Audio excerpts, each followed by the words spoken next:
Au Mali, l'adoption de nouvelles taxes sur des produits et services du quotidien suscite la controverse. On te raconte. 200 milliards de francs CFA chaque année, c'est la somme que le gouvernement malien espère récupérer grâce à une série d'ordonnances fiscales qu'il a adoptées le 5 février dernier. Dans le détail, la taxe d'accès au réseau payée par les opérateurs téléphoniques passe de 5 à 7%.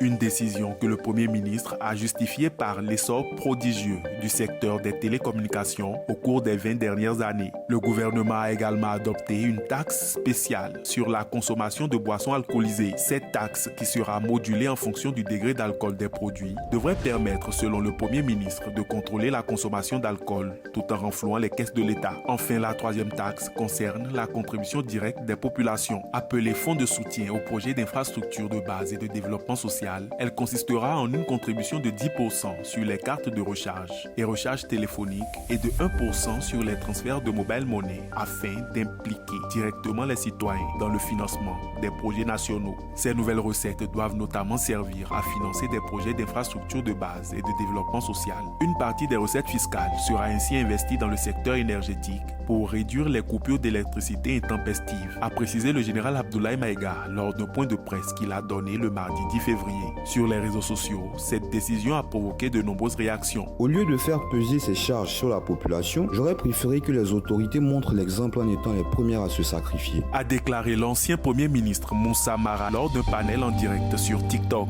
On taxe la richesse du peuple et non sa misère. Taxez votre richesse d'abord, l'exemple doit venir d'en haut. A écrit mardi sur Facebook le rappeur Ismaïla Doucouré, plus connu sous le nom de Master Soumi. D'autres internautes ont en revanche défendu l'initiative. Les taxes, c'est partout dans le monde, spécialement dans la sous-région. Pour développer un pays, la population doit contribuer. Je supporte cette décision.